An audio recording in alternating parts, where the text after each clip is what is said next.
بسم اللہ الرحمن الرحیم۔ گمنام ہیرو کے معزز ناظرین السلام علیکم۔ دوستو لائک ضرور کر دیا کریں، شکریہ۔ آئیے چلتے ہیں کہانی کی طرف۔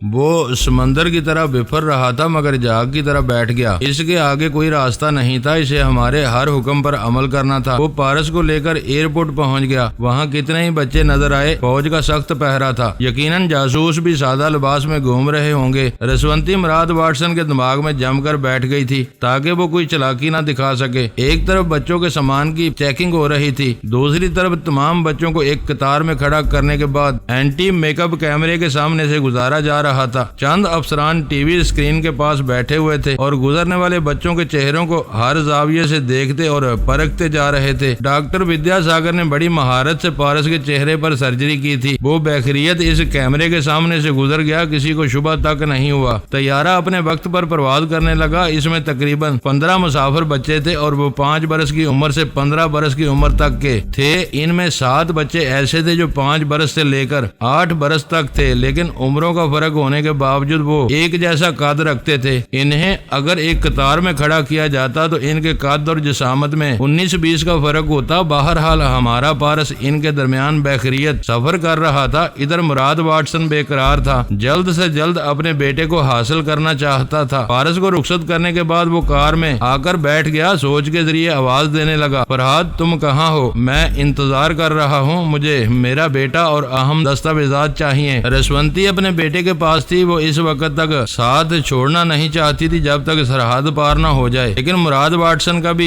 خیال رکھنا لازمی تھا، وہ کوئی شرارت کر سکتا تھا۔ رسونتی نے مجھے مخاطب کیا، فرحاد میرا دل گھبرا رہا ہے۔ کیا بات ہے؟ تم کیوں پریشان ہو؟ کچھ عجیب طرح کی بے چینی ہے، میری بائیں آنکھ پھڑک رہی ہے۔ کیا ضعیف الاعتقادی کی باتیں کر رہی ہو؟ ہمارا بیٹا مزے سے سفر کر رہا ہے، انشاءاللہ جلد ہی سرحد پار کر لے گا۔ میں مراد واٹسن کے دماغ میں جا رہی ہوں، میرے ساتھ آؤ اور اسے کنٹرول کرتے رہو، میں اپنے بیٹے کے پاس رہنا چاہتی ہوں۔ اس نے بتایا کہ کس طرح مراد واٹسن کو شبہ ہو گیا تھا، اس نے پارس کو ریوالور کی زد پر رکھا تھا اور کس طرح اس نے بیٹے کی جان بچائی اور اہم دستاویزات کے معاملے میں بلیک میل کرتی رہی۔ میں تمام باتیں معلوم کرنے کے بعد مراد واٹسن کے دماغ میں پہنچ گیا۔ وہ رہ کر سوچ کے ذریعے پکارتا جا رہا تھا، مسٹر فرحاد تم کہاں ہو؟ اپنا وعدہ پورا کرو۔ میں موجود ہوں، تمہاری جان کیوں نکلی جا رہی ہے؟ وہ غصے سے بولا، اپنا وعدہ پورا کرو، ابھی انتظار کرو، پہلے اس طیارے کو سرحد پار کرنے دو۔ اور تم ابھی تک یہاں کیوں ہو؟ کیا ایئرپورٹ میں رہنے کا ارادہ ہے؟ اس نے گاڑی سٹارٹ کر کے آگے بڑھاتے ہوئے کہا، میری سمجھ میں نہیں آتا مجھے کیا کرنا ہے، کہاں جانا ہے؟ میرا سب کچھ لٹ چکا ہے، تمہارا بیٹا واپس مل جائے گا اور وہ دستاویزات، وہ تمہارا اعمال نامہ ہے، تم نے کوئی نیک کام نہیں کیا ہے، اسے بھول جاؤ۔ اس کا مطلب ہے تم ان کے ذریعے کسی وقت بھی مجھے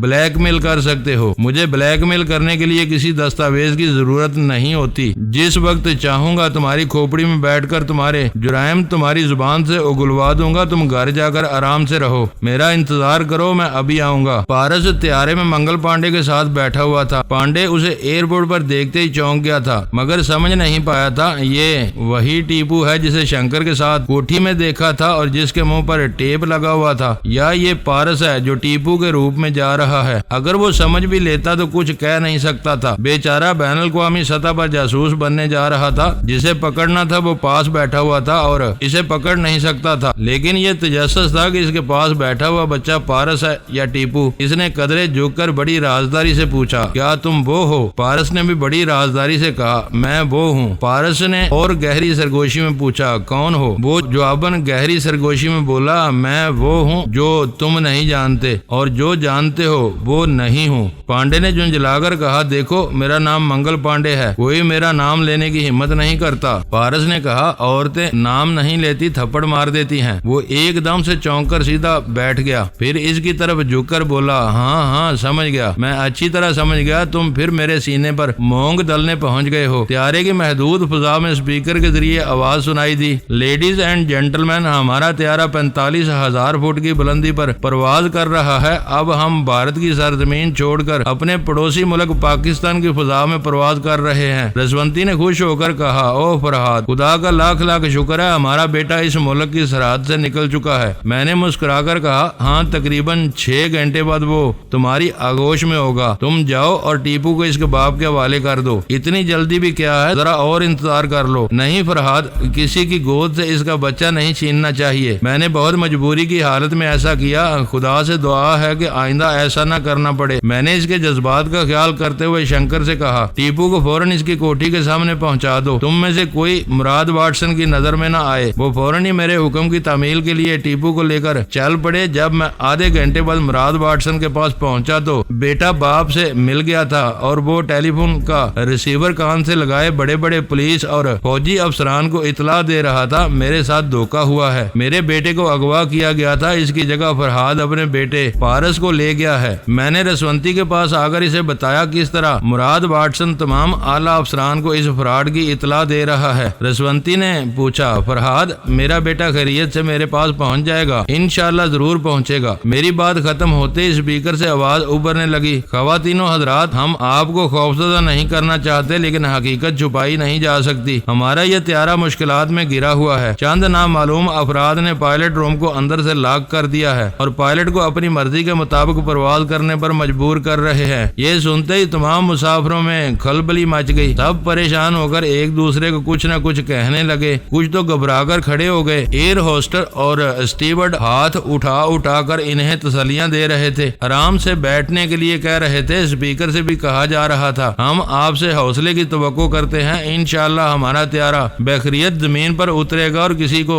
جانی یا مالی نقصان نہیں پہنچے گا۔ رسونتی نے پریشان ہو کر پوچھا، فرحاد یہ کیا ہو رہا ہے؟ میں نہ کہتی تھی، میری بائیں آنکھ پھڑک رہی ہے، حوصلہ کرو، ہمارا بیٹا خیریت سے رہے گا، اسے کچھ نہیں ہوگا۔ اسپیکر سے کہا جا رہا تھا، خواتین و حضرات، تھوڑی دیر پہلے ہم نے غلط اعلان کیا تھا، ہمارا طیارہ بھارت کی سرحد سے نکل چکا ہے، ہمیں ایسا اعلان کرنے پر مجبور کیا گیا تھا، حالانکہ یہ طیارہ بھارت کے اندر ہی پرواز کر رہا ہے، ہم 1 گھنٹے کے اندر واپس دہلی ایئرپورٹ پہنچ جائیں گے۔ میں نے دونوں ہاتھوں سے سر کو تھام لیا، اوہ رسونتی، ہم زبردست دھوکا کھا گئے۔ وہ بری طرح بدحواس ہو کر بولی، یہ کیا کہہ رہے ہو؟ وہی جو تم سمجھ رہی ہو، تم ماں ہو کر سمجھ کر بھی یقین نہیں کرنا چاہو گی، لیکن حقیقت نہیں بدلے گی، ہمارے بیٹے پارس کو گھیرنے اور گرفتار کرنے کے لیے یہ چال چلی گئی ہے۔ میں دوسرے لمحے اس بولنے والے کے دماغ میں پہنچ گیا، وہ ایئر ہوسٹس کے کیبن میں مائک کے پاس بیٹھی بول رہی تھی، اس کے سامنے ایک اسٹین گن تنی ہوئی تھی، میں اسٹین گن والے سے نمٹ سکتا تھا مگر کوئی فائدہ نہ ہوتا، ان کا تعلق پائلٹ کیبن سے نہیں تھا، میں کسی طرح بھی ان لوگوں تک نہیں پہنچ سکتا تھا جو پائلٹ کو مجبور کر کے دہلی ایئرپورٹ لے جا رہے تھے۔ یہ رسونتی باغی باغی پھر رہی تھی، کبھی آلا بی بی کو اطلاع دے رہی تھی، کبھی سونیا کے پاس پہنچ رہی تھی، کبھی شیبا کو بلا رہی تھی، کبھی شیخ صاحب کے پاس پہنچ کر پوچھ رہی تھی میں اپنے بچے کو کس طرح ان سے محفوظ رکھوں، وہ خطرے میں ہے، وہ گرفتار ہو جائے گا،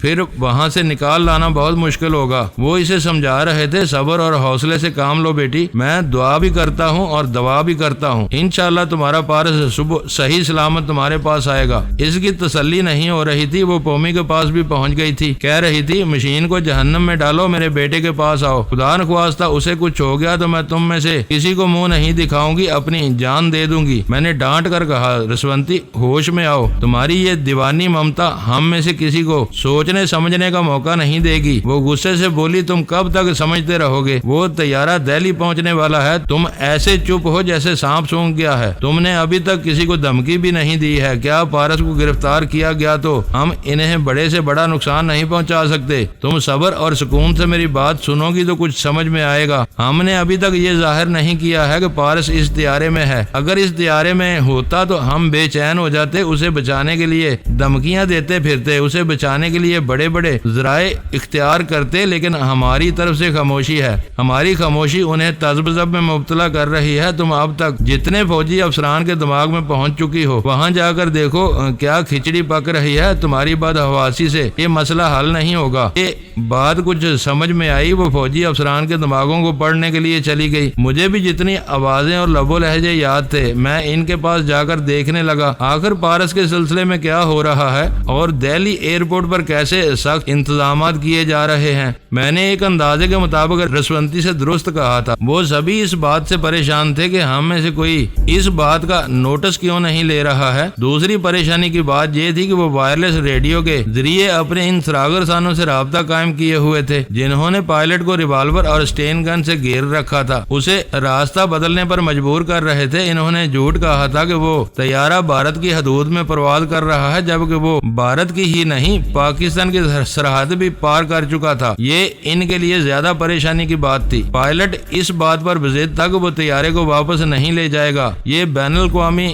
ایئر لائنز کے اصولوں کے خلاف ہے۔ اگر اسے مجبور کیا گیا تو بھارتی حکومت کے خلاف سخت اقدامات کیے جائیں گے۔ ادھر بہت کچھ ہو رہا تھا، لیکن اچانک ہمارے حق میں پانسا پلٹ گیا تھا۔ رسونتی خوش ہو کر کہہ لگانے لگی۔ جو فوجی افسر وائرلیس ریڈیو کے ذریعے اپنے سراغرسانوں سے گفتگو کر رہے تھے، ان کے ذریعے ہم ان کے پاس پہنچ گئے تھے، جنہوں نے پائلٹ کیبن کے دروازے کو اندر سے بند کر دیا تھا اور اپنی دانست میں ہر طرح سے محفوظ ہو گئے تھے۔ ان کے لیے مشکل یہ تھی کہ وہ کوئی ہائی جیک کرنے والی خطرناک تنظیم کے لوگ نہیں تھے، وہ بھارتی سرکار سے تعلق رکھتے تھے اور کسی بھی طیارے کو ہائی جیک نہیں کر سکتے تھے۔ پائلٹ کو محض دھمکی دے رہے تھے، لیکن اسے قتل نہیں کر سکتے تھے، اس کی جگہ سنبھال نہیں سکتے تھے یا کسی بھی مسافر کو نقصان نہیں پہنچا سکتے تھے۔ وہ تعداد میں 3 تھے۔ میں نے رسونتی سے کہا، میں ریوالور والے کے دماغ پر قبضہ جماؤ، میں اسٹین گن والے کے پاس رہوں گا، تیسرا جو بچے گا وہ ہم دونوں کے نشانے پر رہے گا۔ ہم اس حساب سے پائلٹ کیبن کے اندر پہنچ گئے۔ رسونتی نے ریوالور والے کے ذریعے اسٹین گن والے کو دیکھا، پھر کہا، میں رسونتی بول رہی ہوں، اگر زندگی چاہتے ہو تو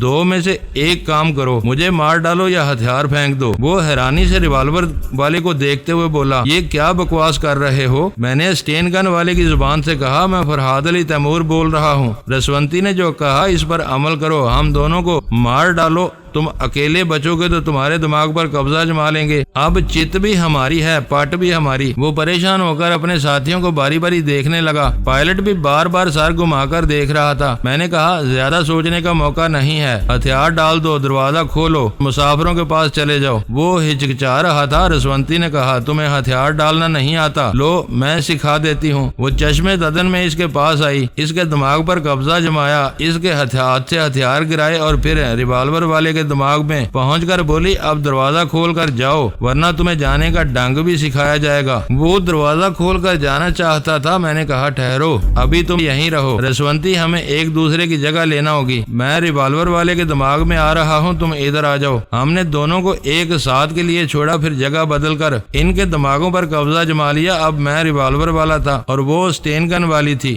جس نے ہتھیار پھینکا تھا۔ میں نے اس کی طرف اشارہ کرتے ہوئے کہا، رسونتی، اسے نشانے پر رکھو اور اسی کیبن میں رہو۔ میں ایئر ہوسٹس کے کیبن میں جا رہا ہوں، وہاں چوتھا شکار ہے۔ میں کیبن کا دروازہ کھول کر باہر آیا، میرے ہاتھ میں ریوالور دیکھ کر کتنی ہی عورتوں کی چیخیں نکل گئیں، بچے اور زیادہ سہم گئے۔ میں نے ایک ہاتھ اٹھا کر کہا، آپ لوگوں کو ڈرنے کی ضرورت نہیں ہے، طیارہ خطرے سے باہر ہے، اب تمام مسافر بخیریت اپنی اپنی منزل تک پہنچیں گے۔ میں ان کے درمیان سے گزرتا ہوا ایئر ہوسٹس کے کیبن میں پہنچا، وہ اسٹین گن والا وہاں موجود تھا۔ میں نے جاتے ہی کہا، دوست، گڑبڑ ہو گئی، ہم ٹیلی پیتھی کے شکنجے میں آ چکے ہیں، لہذا تم اپنی آواز سنا دو۔ وہ مجھے گھور کر دیکھنے لگا، گویا اپنے ساتھی کو دیکھ رہا تھا اور انکار میں سر ہلا رہا تھا۔ میں نے کہا، اگر بولنے سے انکار کر رہے ہو تو ہمیشہ کے لیے خاموش ہو جاؤ گے۔ یہ کہتے ہی اس نے گولی چلا دی۔ وہ اس بات کے لیے تیار نہیں تھا، اسے سنبھلنے کا موقع نہیں ملا۔ گولی ٹھیک پیشانی میں جا کر پیوست ہوئی اور وہ دم سے کیبن کی دیوار سے ٹکراتا ہوا کتنی ہی چیزوں کو لیے فرش پر گر پڑا۔ ایئر ہوسٹس کے حلق سے ایک چیخ نکل گئی۔ ادھر طیارے کے اندر فائرنگ کی آواز سن کر عورتیں اور بچے چیخنے اور رونے لگے۔ میں نے کیبن سے باہر آ کر ریوالور دکھاتے ہوئے کہا، خاموش ہو جاؤ۔ ریوالور کو دیکھتے ہی سب کو چپ سی لگ گئی، وہ دہشت زدہ سے ہو کر مجھے دیکھ رہے تھے۔ میں نے کہا، میں فرحاد علی تیمور ہوں، کسی کا دشمن نہیں ہوں۔ 4 خطرناک قسم کے لوگ اس طیارے کو اغوا کرنا چاہتے تھے، میں ان میں سے ایک کے دماغ پر قبضہ جما چکا ہوں۔ میری بات کا یقین کرو، کیبن میں میری بیوی رسونتی نے دوسرے ہتھیار والے کے دماغ پر قبضہ جما لیا ہے۔ اس وقت رسونتی اسٹین گن کے ذریعے اسی شخص کو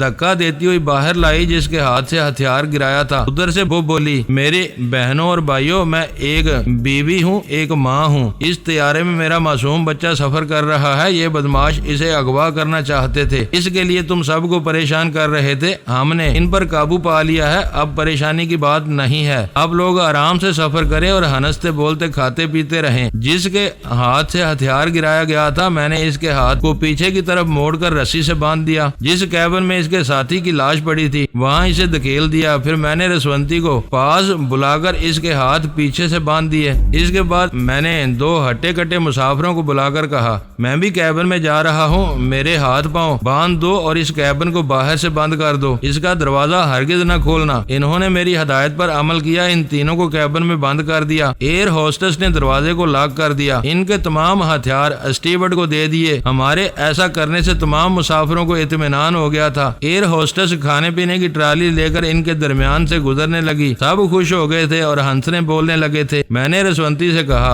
اگر تم میرے پاس ہوتی تو میں تمہارے دونوں کان پکڑتا اور پوچھتا کیا بدحواسی سے مسئلہ حل ہوتا ہے؟ تمہاری کیا حالت ہو گئی تھی؟ تمہیں کچھ احساس ہے؟ وہ شرمندہ سی ہو کر بولی، میں کیا کروں، خدا نے ایک ہی بیٹا دیا ہے، جب سے وہ پیدا ہوا ہے مجھ سے بچھڑتا رہتا ہے۔ آج بھی ایسا لگا جیسے میری گود اجڑنے والی ہے اور کسی لمحے بھی میرا دم نکل جائے گا۔ بہرحال جو ہوا سو ہوا، مجھے شرمندہ نہ کرو۔ جتنے ساتھیوں کو پریشان کیا ہے انہیں تو خوشخبری سنا دو، میں اپنے بیٹے کے پاس رہوں گی، پلیز تم چلے جاؤ۔ میں نے سونیا، پومی اور شیخ صاحب وغیرہ کو بتا دیا پارس خیریت سے ہے، انشاءاللہ وہ صحیح سلامت پیرس پہنچ جائے گا۔ سونیا نے پوچھا، وہ طیارہ استنبول ہو کر جائے گا؟ ہاں، تم ایئرپورٹ آ رہی ہو؟ میں کیا شیبہ وغیرہ بھی پہنچے گی؟ ہم دوسرے پارس کو دیکھنا چاہتی ہیں، کوئی نئی مصیبت کھڑی کرنا چاہتی ہو؟ اس میں نئی مصیبت کی کیا بات ہے؟ ذرا سوچو تو صحیح، وہ دونوں پارس استنبول میں ایک جگہ ہوں گے تو تم ہوگی، آمنہ ہوگی، شیبہ ہوگی، دشمنوں کے لیے آسانیاں ہی آسانیاں ہوں گی۔ کیا دشمنوں کے ڈر سے ہم آپس میں ملنا چھوڑ دیں؟ ملنے کا مطلب یہ نہیں کہ پورا خاندان ایک ہی جگہ جمع ہو جائے، ہم محتاط ہو کر فردن ملاقات کر سکتے ہیں۔ کیا تم نے اس بات کو نوٹ کیا ہے کہ پچھلے کئی دنوں سے تمام خطرناک تنظیمیں خاموش ہیں، کوئی ہمارا نوٹس نہیں لے رہی ہے؟ میں نے کتنی آزادی سے پیرس میں رسونتی کے ساتھ ملاقات کی، اس کے ساتھ اچھا خاصا وقت گزارا اور آرام سے امریکہ پہنچ گیا، لیکن کسی دشمن نے ہمارے راستے میں آنے کی کوشش نہیں کی۔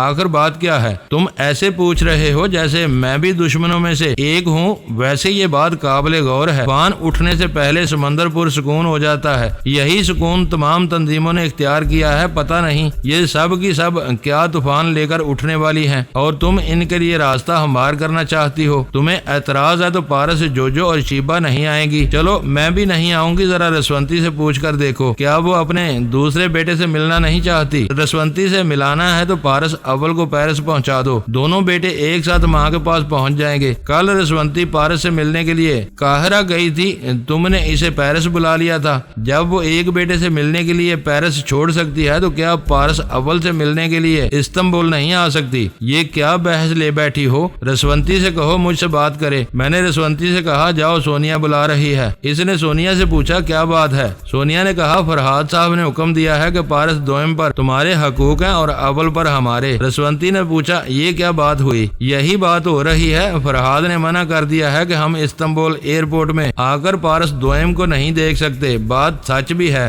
جب تم نے ماں ہو کر پارس اول سے ملنے کی کبھی خواہش ظاہر نہیں کی، پھر ہمیں بھی پارس دوم سے نہیں ملنا چاہیے۔ سونیا کیسی باتیں کر رہی ہو؟ میں خدا کے بعد تم پر بھروسہ کرتی ہوں، جب میں نے دیکھ لیا کہ تم میرے پارس اول کی محافظ ہو اور شیبہ کی ٹیلی پیتھی میرے بچے کے لیے زبردست ہتھیار بنی ہوئی ہے تو میں مطمئن ہو گئی۔ تم یہ بھی جانتی ہو کہ میں پارس دوم کے سلسلے میں کتنے دنوں سے پریشان ہوں، کیسی کیسی تدبیریں آزما رہی ہوں۔ آخر اللہ تعالیٰ نے ہم پر کرم کیا ہے، میرا بیٹا میرے پاس آ رہا ہے۔ جب وہ آ جائے گا تو میں اسے بابا صاحب کے ادارے میں چھوڑ کر پہلی فرصت میں تمہارے پاس آؤں گی اور اپنے بیٹے پارس اول سے ملوں گی۔ تم عورت ہو، ماں کی ممتا سمجھ سکتی ہو میں پارس اول کے لیے کتنی ممتا رکھتی ہوں، اسے زبان سے کہنا ضروری نہیں ہے۔ کیا یہ کہنا ضروری ہے کہ ہم پارس دوم کے لیے کتنی ممتا رکھتی ہیں؟ تم فرحاد کو کہنے دو ایئرپورٹ پر ضرور آؤ، پارس دوم سے ضرور ملاقات کرو۔ اگر میں پارس دوم کو کچھ روز کے لیے اپنے پاس رکھ لوں تو؟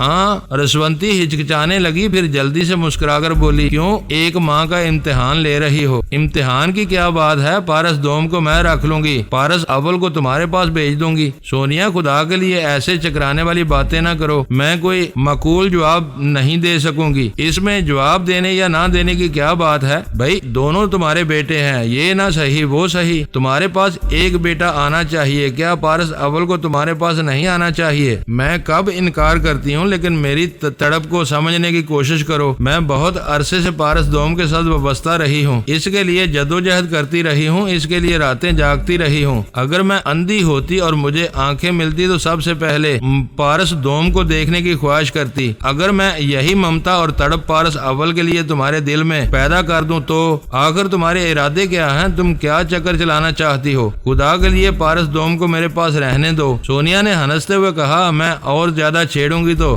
رونا شروع کر دو گی۔ ویسے یہ ثابت ہو گیا کہ پارس دوم کے لیے تمہاری چاہت بہت بہت زیادہ ہے۔ اگر کبھی یہ ثابت ہو گیا کہ پارس اول تمہارا اپنا بیٹا ہے تب کیا ہوگا؟ تب بھی پارس دوم کے لیے میری ممتا میں ایک ذرا برابر کی کمی نہیں آئے گی۔ رسونتی میری جان، پھوٹے منہ اتنا تو پوچھ لو کہ پارس اول کیسا ہے اور کیا کر رہا ہے؟ رسونتی نے رونے کا منہ بنا کر کہا، فرہاد، یہ سونیا مجھے پریشان کرنے پر تلی ہوئی ہے۔ میرا بیٹا کیسا ہوگا میں جانتی ہوں، بہت اچھا ہوگا، بہت آرام سے ہوگا اور بڑی شان سے ہوگا اور بڑی ہی مردانہ وار زندگی کی ابتدا کر رہا ہوگا۔ پارس نے فلائنگ کک مارنے سے پہلے ایک عجیب سا یاہو کا نعرہ لگایا، پھر دوڑتے ہوئے آ کر فضا میں چھلانگ لگائی۔ آمنہ کی آواز آئی، فوراً کلا بازی کھاؤ۔ اس نے فضا میں کلا بازی کھانے کی کوشش کی مگر دب سے زمین پر آ کر بڑی سخت چوٹ آئی تھی۔ وہ حساب نہیں کر سکتا تھا کہ جسم کہاں سے دکھ رہا ہے، لیکن وہ ہائے نہیں کر سکتا تھا۔ آمنہ سر پر سوار تھی، منہ سے ہائے نکلتے ہی ایک ہاتھ جماتی اور کہتی، مرد کے بچے ہو کر ہائے کہتے ہو، تمہارا منہ توڑ دوں گی۔ یہ روز کا معمول تھا۔ پارس اور جوجو کو صبح 4 بجے اٹھایا جاتا تھا، ان سے ورزش کرائی جاتی تھی،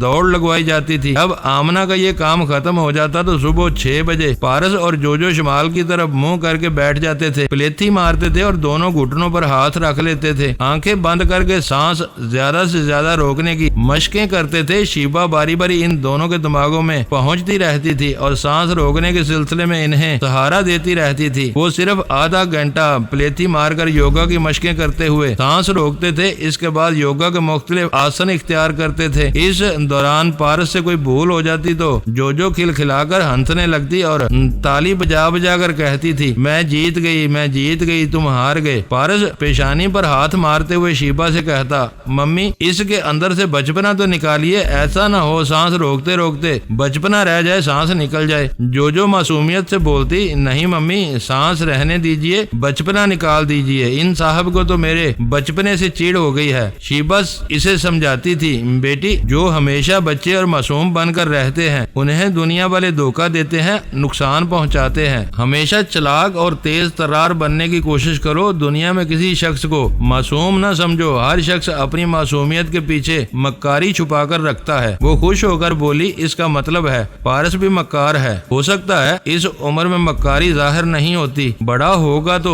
ضرور اپنے باپ کی اصلیت دکھائے گا۔ جوجو نے پوچھا، آپ کیوں اس پر بھروسہ کرتی ہیں؟ کیوں اتنی اچھی ٹریننگ دے رہی ہیں؟ اسے اس کے حال پر چھوڑ دیجئے، میں آپ کی بیٹی ہوں، مجھے اتنی مضبوط بنا دیجئے کہ میں ایک گونسے میں اس کی ناک توڑ دوں۔ جوجو بیگم، میں تیمور خاندان کی ناک ہوں، توڑنا آسان نہ ہوگا۔ شیبا نے ڈانٹ کر کہا، تم دونوں آپس میں جھگڑا کرتے رہو گے تو کیا خاک سیکھ سکو گے؟ اب خاموش رہو، جیسا کہہ رہی ہوں ویسا کرتے جاؤ۔ وہ 1 گھنٹے تک انہیں یوگا کی مشقیں کراتی رہی، اس کے بعد وہ ناشتہ کر کے کچھ دیر آرام کرتے تھے، پھر انہیں پڑھانے والا استاد پہنچ جاتا تھا۔ شیبا نے بہت چھان پھٹک کے بعد ایک ایسے عالم فاضل کا انتخاب کیا تھا جو اردو، انگریزی، فرانسیسی، فارسی، عربی اور جرمنی زبانیں بڑی روانی سے بولتا تھا، لکھتا تھا، پڑھتا تھا، سمجھتا تھا اور سمجھا سکتا تھا۔ اسی طرح تاریخ، جغرافیہ، فلسفہ، علم، ریاضی اور سائنسی علوم کے ماہرین کی خدمات حاصل کی تھی۔ ان تمام استادوں کو 5 سال کے معاہدے کے مطابق اپنے کیسرا قلعے کے اندر رکھا تھا۔ معاہدے کے مطابق یہ تمام استاد قلعے سے باہر نہیں جا سکتے تھے، نہ ہی کسی سے مل سکتے تھے۔ شیبا نے ہر استاد کو $50,000 پیشگی کے طور پر ادا کیے تھے۔ تعلیم مکمل ہونے کے بعد مزید $50,000 ادا کرنے کا وعدہ کیا تھا۔ اس کے علاوہ یہ وعدہ کیا تھا کہ یہ تمام استاد دنیا کے جس حصے میں جا کر رہنا چاہیں وہاں ان کے لیے مکان تعمیر کروائے گی، ان کے لیے روزگار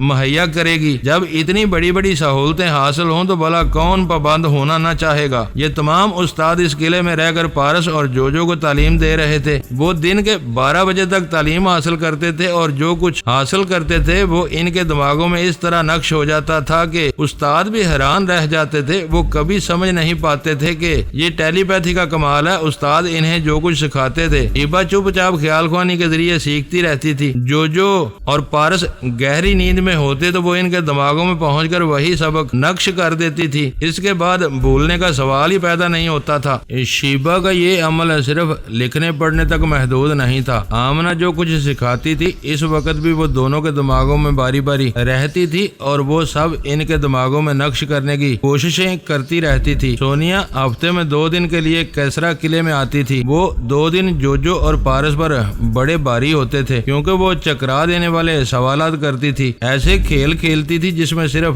ذہانت اور مکاری کی ضرورت ہوتی تھی۔ وہ انہیں سمجھاتی تھی یوں تو ہر تصویر کے 2 پہلو ہوتے ہیں، آگے اور پیچھے، لیکن 4 پہلو بھی ہوتے ہیں، آگے پیچھے دائیں بائیں۔ جو زیادہ ذہانت سے کام لیتے ہیں وہ 6 پہلوؤں پر نظر رکھتے ہیں، آگے پیچھے دائیں بائیں اوپر اور نیچے۔ کیونکہ پارس اور جوجو ابھی بچے تھے اس لیے انہیں بڑی تفصیل سے گویا کہ ہجے کر کے سمجھاتی تھی۔ دیکھو پیچھے کا مطلب ہے ماضی، جو زندگی گزر گئی اور جو کچھ کیا اس کی آئندہ تلافی کی جائے۔ آگے کا مطلب ہے مستقبل، مستقبل کے لیے آج اچھے کام کرنے ہیں۔ دائیں کا مطلب ہے سیدھا راستہ، یعنی ہر کام سیدھا کرنا چاہیے، کوئی ٹیڑھا کام نہ ہو۔ بائیں کا مطلب ہے گمراہی، نیچے کا مطلب ہے پاؤں تلے، زمین یعنی دنیا، اوپر کا مطلب ہے آسمان یعنی عافیت، یعنی مرنے کے بعد کی دنیا۔ کیونکہ تم 6 پہلوؤں سے واقف رہو گے اس لیے دشمنوں کے 6 طرفہ حملوں سے ہوشیار رہو گے اور ہمیشہ اپنے بچاؤ کی تدبیر کرتے وقت 6 طرفہ پہلوؤں کو اپنی نظر میں رکھو گے۔ ان 6 کے علاوہ اور بہت کچھ سیکھنے سمجھنے کے لیے رہ جاتا ہے، ذرا عمر گزرنے دو، میں تمہیں سمجھاؤں گی۔ سونیا اسی انداز میں سمجھاتی رہتی تھی۔ وہ بعض اوقات ان کی نگاہوں کے سامنے چھوٹی چھوٹی اتنی گیندیں اچھالتی تھی کہ آنکھیں نہیں ٹھہرتی تھی۔ وہ ہر رنگ کی گیندیں ہوا کرتی تھی اور وہ کہتی تھی اس میں سے سرخ رنگ کی گیند کو پکڑو۔ پھر وہ کیسٹ ریکارڈر کو آن کرتی تھی، ریکارڈر سے آواز ابھرتی تھی اور کوئی شخص یا کوئی عورت تیزی سے بولتی جاتی تھی۔ سونیا پہلے کہہ دیتی تھی دیکھو 5 منٹ تک ریکارڈر آن رہے گا، اس میں سے کتنی باتیں تم سن سکتے ہو اور ذہن میں محفوظ رکھ سکتے ہو، مجھے فوراً سناؤ۔ پھر پارس اور جوجو کے سامنے ایک بڑا سا گلوب رکھا جاتا تھا جس میں کئی خانے ہوتے تھے اور ان خانوں سے مختلف بو ابھرتی تھی، کسی میں خوشبو ہوتی تھی، کسی میں بدبو، کسی خانے سے انڈے کی بساند آتی تھی، کسی خانے سے گوشت کی بو ابھرتی تھی۔ اگر ایک خانے سے چنبیلی کی خوشبو آتی تو دوسرے خانے سے گلاب کی۔ وہ گلوب تیزی سے گھومتا رہتا تھا اور وہ کہتی تھی جلدی جلدی بتاؤ کیسی کیسی خوشبوئیں محسوس کر رہے ہو، اب کون سی خوشبو ہے، اب کون سی بدبو ہے، اب کس چیز کی بساند ہے۔ ان دونوں کو پلک جھپکنے سے پہلے ہی جواب دینا پڑتا تھا۔ جواب دینے میں ذرا سی تاخیر ہوتی تو گلوب گھوم جاتا تھا، کانے بدل جاتے تھے اور بو بھی بدل جاتی تھی۔ وہ سونیا کو مما کہتے تھے، بہت پیار کرتے تھے، وہ بھی ان سے پیار کرتی تھی، لیکن اس کی ٹریننگ سے بیچارے پریشان ہو جاتے تھے۔ بار بار غلطیاں ہوتی تھی لیکن وہ محنت سے محبت سے سمجھاتی تھی۔ 10 بار غلطی کرنے کے باوجود اسے غصہ نہیں آتا تھا، وہ مسکراتی رہتی تھی۔ اس طرح دونوں کا حوصلہ بڑھتا رہتا تھا۔ وہ ان کی قوت سماعت کو بڑھانے کے لیے کہتی تھی اوندے منہ لیٹ جاؤ، زمین سے کان لگاؤ اور سنو کیسی آواز آ رہی ہے۔ دور کہیں سے آمنہ دوڑتی ہوئی آتی تھی۔ پارس کہتا تھا دب دب کی آواز آ رہی ہے۔ جوجو کہتی تھی ہاں مجھے بھی کچھ ایسی ہی آواز سنائی دی ہے۔ سونیا انہیں سمجھاتی تھی جب دب دب کی آواز آئے تو اندازہ کرو وہ کتنی دور ہے۔ پھر وہ اندازہ کرنے لگے، رفتہ رفتہ بتانے لگے کہ یہ آواز کتنے فاصلے پر ہے اور ان کا جواب تقریباً درست ہوتا تھا۔ پھر سونیا نے سمجھایا جب دب دب کی آواز آئے تو سمجھو کوئی ہری بھری گھاس پر دوڑتا آ رہا ہے۔ اگر اس دب کی آواز میں ذرا سی کرختگی ہو تو سمجھو گھاس نہیں ہے، سوکھی زمین پر دوڑتا آ رہا ہے۔ اگر اس میں تھوڑی سی چرمر کی آواز ہو تو سمجھو سوکھے پتوں پر آ رہا ہے۔ اگر اس چرمر کی آواز میں ذرا سی نرمی ہو تو سمجھو پتے سوکھے نہیں بلکہ تازہ ہیں، یا پھر سوکھے پتے سرسبز و شاداب گھاس میں گڈ مڈ ہو گئے ہیں۔ پھر وہ انہیں چکھنے کی حس بتاتی تھی، میٹھا، نمکین، کھٹا اور ہر قسم کے ذائقوں کو سبھی سمجھ لیتے ہیں۔ ان کے علاوہ کبھی تیز تر اور کبھی کم تر ذائقے ہوتے ہیں جنہیں حساس لوگ ہی سمجھ پاتے ہیں۔ اگر کسی میں چکھنے کی حس بہت زیادہ ہوتی اسے کوئی زہر یا بے ہوشی کی دوا نہیں پلا سکتا اور نہ ہی کھلا سکتا ہے۔ سونیا ٹریننگ کے دوران دونوں کو ایسی چیزیں چکھنے پر مجبور کرتی تھی کہ وہ پریشان ہو جاتے تھے لیکن چکھتے تھے اور سمجھنے کی کوشش کرتے تھے۔ وہ صبح بیدار ہونے سے لے کر رات سونے تک تک تربیت حاصل کرتے رہتے تھے۔ تعلیم اور ہنر سکھانے کے لیے مختلف استاد تھے۔ جنگجو بننے کی تربیت آمنہ دیتی تھی۔ سونیا ان کی ذہانت کو تیز تر کرنے کی کوششیں کرتی رہتی تھی۔ ان سب کے مقابلے میں شیبہ زیادہ محنت کرتی تھی۔ وہ صبح سے لے کر رات سونے تک ان کے ساتھ لگی رہتی تھی۔ کبھی دوسری مصروفیات میں الجھنا پڑتا تو یہ الگ سی بات ہوتی، ورنہ وہ جوجو اور پارس کو چھوڑتی نہیں تھی۔ جو سبق اور جو تربیت وہ حاصل کرتے وہ ٹیلی پیتھی کے ذریعے دماغوں میں نقش کرتی جاتی تھی۔ جس چیز کا سیکھنا زیادہ دشوار ہوتا اسے وہ رات کے لیے چھوڑ دیتی تھی۔ جب وہ نیند میں ہوتے تو ان کے خوابیدہ دماغ کو تنویمی عمل کے ذریعے اپنا معمول بناتی تھی، پھر کسی دشوار سبق کو یا ہنر کو ہمیشہ کے لیے ان کے ذہنوں میں نقش کر دیتی تھی۔ قلعے کے اندر ایک محل نما کوٹھی تھی، اس کے علاوہ دور تک چھوٹے چھوٹے بنگلے تھے، ایک وسیع میدان بھی تھا۔ شیبہ اپنی کوٹھی میں رہتی تھی، بہت کم باہر نکلتی تھی۔ قلعے کی حفاظت کے لیے ایسے 25 جوانوں کا انتخاب کیا تھا جو ہمیشہ جان نثار بن کر رہ سکتے تھے۔ شیبہ نے ان کے خیالات پڑھ کر اطمینان کیا تھا۔ ان 25 جوانوں کا انچارج ایک باڈی بلڈر تھا، بڑے ہی خوبصورت کثرتی جسم کا مالک تھا، اچھا قداور تھا، شہ زور تھا، رائفل شوٹنگ میں کمال حاصل تھا۔ شیبہ ابتدا میں اسے چھپ کر رہتی تھی اور اس کے چور خیالات پڑتی تھی، پھر مطمئن ہو گئی کہ یہ بھی وفادار رہے گا۔ وقت اور حالات کے ساتھ انسان بدل جاتا ہے۔ انسان اس لیے بدلتا ہے کہ خیالات بدلتے ہیں، خیالات اس لیے بدلتے ہیں کہ نظریہ بدلتا ہے، ارادے بدلتے ہیں، نیت بدلتی ہے۔ اس باڈی بلڈر محمد ہادی نے جب ایک آدھ بار شیبہ کی جھلک دیکھی تو نیت بدلنے لگی۔ پہلے وہ قلعے میں ایک سپاہی کی حیثیت سے آیا تھا، اسے اچھا خاصا معاوضہ مل رہا تھا، اس لیے وہ اپنے کام سے کام رکھتا تھا۔ اس نے کبھی یہ نہیں سوچا کہ قلعے کی مالکہ کون ہے، کہاں سے آئی ہے اور اس کے پاس اتنی دولت کہاں سے آ گئی ہے، اور یہ ایک ملکہ کی طرح اس قلعے کی چار دیواری میں کیوں زندگی گزار رہی ہے، باہر کیوں نہیں جاتی، اور جب جاتی بھی ہے تو بڑے پراسرار طریقے سے گزرتی ہے، اس کے جانے اور آنے کا علم نہیں ہوتا۔ بعد میں پتہ چلتا ہے وہ کہیں گئی تھی۔ جب سے اس نے شیبہ کو دیکھا تھا اس کے متعلق سوچنے لگا تھا۔ اب تجسس پیدا ہو رہا تھا کس طرح مالکہ پر جال پھینکنا چاہیے، محبت سے یا طاقت سے۔ اسی طرح یہ اپنی ہو جائے گی تو وہ اس قلعے کا مالک بن جائے گا۔ وہ آہستہ آہستہ معلومات حاصل کرنے کی کوشش کرنے لگا۔ اسے حیرانی تھی یہ دو بچے کہاں سے آئے ہیں، انہیں ایسی ٹریننگ کیوں دی جا رہی ہے جو عام طور پر بچوں کو نہیں دی جاتی۔ جس کوٹھی میں شیبہ، آمنہ، پارس اور جوجو کی رہائش تھی وہاں کسی کو داخل ہونے کی اجازت نہیں تھی۔ رات 8 بجے کے بعد خادم اور کنیزیں بھی باہر نکل آتی تھیں اور اپنے کوارٹر میں چلی جاتی تھی۔ محمد ہادی کی دانست میں یہ سراسر حماقت تھی۔ رات کو حفاظت کی ضرورت ہوتی ہے، وہاں کوئی بھی مسلح جوان آس پاس نہیں ہوتا، ایسے میں کوئی بھی اس محل نما کوٹھی کے اندر گھس سکتا تھا، لہٰذا وہ ایک رات اندر گھس آیا۔ اس نے سوچا اندر صرف آمنہ ہے، وہ خواہ کتنی ہی جنگجو ہو لیکن عورت ہے، 2-4 ہاتھ کھائے گی تو فرار کا راستہ ڈھونڈے گی۔ اس کا خیال تھا کہ رات کو کوٹھی کے دروازے اندر سے بند رہتے ہیں، لیکن اس کی حیرانی کی انتہا نہ رہی جب اس نے دروازے کو کھولنا چاہا تو وہ کھل گیا۔ دوستو ویڈیو کو لائک ضرور کر دیا کریں۔ ISI پاک آرمی زندہ باد، پاکستان پائندہ باد۔ معزز ناظرین اپنا خیال رکھیے گا اور اپنے اس چینل کا بھی شکریہ۔